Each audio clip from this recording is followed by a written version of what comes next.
여러분 안녕하세요. 고정욱 TV의 고정욱입니다. 집중적으로 제가 까칠한 재석이 지금 읽어드리고 있죠. 깨달았다.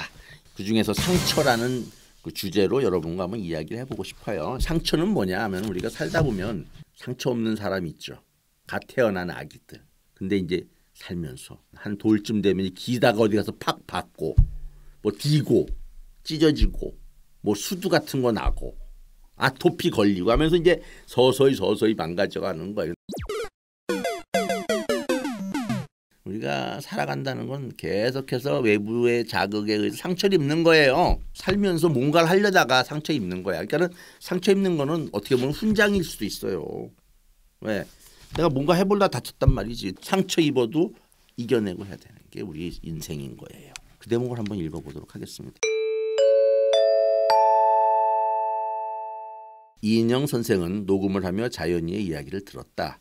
간간히 이인영 선생이 질문을 던지며 상담은 이어졌다. 선생님, 저는 오랜 시간 상처와 트라우마에 갇혀서 지내왔어요. 그런데 이 트라우마와 상처가 평생 갈까봐 무서워요. 나를 괴롭힌 아이들은 기억도 못하는 일이 저는 생생히 떠올라요. 바로 어제 있었던 일처럼요. 그래, 아물지 않은 상처는 시간이 아무리 흘러도 쓰라린 법이란다. 선생님, 책에서 누구나 마음속 어딘가에 어린아이가 웅크리고 숨어서 울고 있댔잖아요. 맞아, 그렇게 썼어. 그 어린아이가 툭하면 나에게 속삭여요.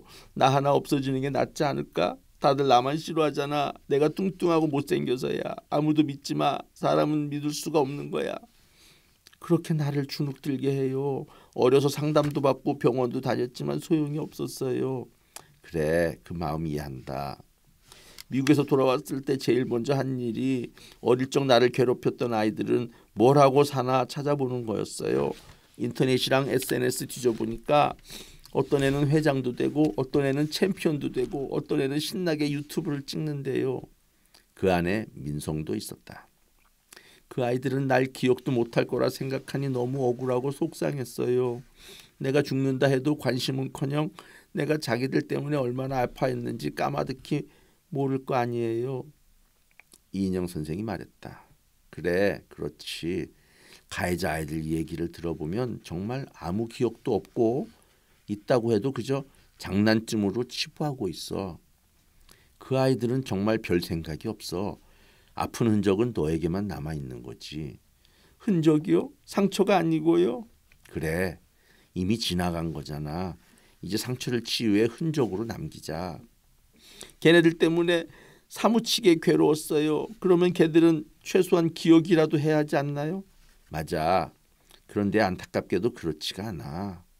그러니까 피해자도 스스로 상처에서 빨리 빠져나와야 해. 진짜 그러고 싶었어요. 빠져나오려고 발버둥 치다 보니까 SNS라는 출구가 보이는 거예요.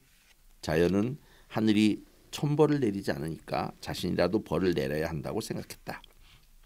어린 시절의 아픈 기억이 내면을 깊이 파고들 때마다 가해자 아이들 이야기를 써서 SNS에 올렸다.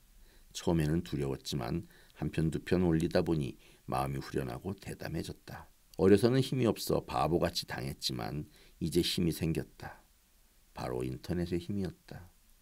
이제 당당해질 수 있다고 여겼다. 하지만 자연아, 어릴 적의 일은 내 잘못이 아니야. 넌 언제나 당당해도 돼. 누구든지 폭력에 노출되면 속수무책일 수밖에 없어.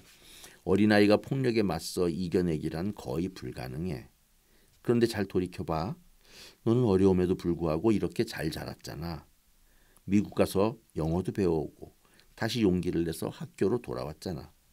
다른 아이들 같으면 검정고시를 보겠다고 했을 거야. 네, 저도 처음에는 그럴까 했어요. 그래, 하지만 너는 포기하지 않았어. 학교로 돌아왔고 인터넷의 힘을 빌어서라도 이겨내려고 노력했지. 지금도 좋은 친구들을 사귀어서 상처를 딛고 일어나려고 또다시 노력하고 있잖아. 그게 정말 대단한 거란다. 자연은 놀랐다. 살기 위해서 자신이 그토록 치열하게 싸우고 있었다고는 생각지 못했다. 새삼스레 자신이 기특했다. 자, 자연이가 치유되는 과정이 나오잖아요. 근데 이인영 선생도 자기 똑같은 비슷한 아픔이 있었던 거예요. 여기 나오는 것처럼 누군가에게 자기의 아픈 추억을 이야기하고 털어놓다 보니까 치유가 되잖아요. 흔적으로 흉터로 옮겨가잖아요. 상처가. 그러니까 내 마음속에 상처가 있거나 아픔이 있는 사람은요. 상처로 놔두지 말고 치유시키세요. 믿을 만한 사람에게 이야기도 털어놓고 친구나 전문적인 상담사나 의사에게 찾아가서 상담을 받으세요. 몸에 상처가 나면 병원에 당연히 가면서 마음의 상처는 안 가는 거는 잘못된 거죠. 그리고 이상할 것도 없는 일이에요. 지극히 당연한 일입니다. 자기 혼자서 막 보복하겠다고 인터넷에 댓글 달고 막 비난하고 이러는 거 나중에 소송 걸리거나 이러면요. 다 찾아내요. 여러분 알죠? 괜히 악성 댓글 달면은 혼나는 거 그런 식으로 풀지 말고 주변의 친구라든가 부모라든가 선생님이라든가 학교에 있는 상담 선생님 이런 분들 찾아가서 저 고민 있어요. 그러면은 누구나 고민인 사람을 더 고민하게 만드는 사람은 없어요. 도와주려고 하고 들어주려고 합니다. 그런 도와주고 들어주는 세상이 더불어 사는 세상이고요. 아직은 우리 세상이 그래서 살만한 곳이니까 여러분들 선생님을 뭐 나를 갖다가 감독하고 괴롭히는 분이다 생각하지 말고요. 선생님은 날 도와주는 분이다. 날 이끌어주는 분이다. 이렇게 생각하면서 자기의 상처와 아픔을 드러내서 도움을 받으면 좋을 것 같습니다. 자, 자연이가 그래서 치유되는 과정을 얘기했고요. 그 다음에는 이제 어떻게 해결했는지를 보여주도록 하겠습니다. 오늘 고정욱 TV는 여기까지입니다. 여러분 고맙습니다.